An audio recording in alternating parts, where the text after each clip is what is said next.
Здравейте! Днес ще ви покажа тресите, с които работим.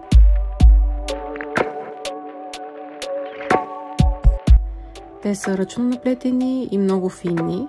Последните години ги оставяме напълно единични, тъй като това ни позволява да правим удължаване на клиентки с финни коси, да има максимален комфорт и преливане между собствената и допълнителната коса.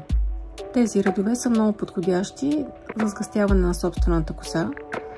В случаи, в които има по-голяма разлика между дължината на собствената коса и на допълнителната, обикновено поставяме единичен ред като горен, максимално високо, за по-добра преливка и останалите ги сдвояваме. Разбира се, при желание на клиента може да оставим всички редове единични. Също така може и да ги сдвоим или направим още по-плътни, но това вече е въпрос на допълнителна договорка.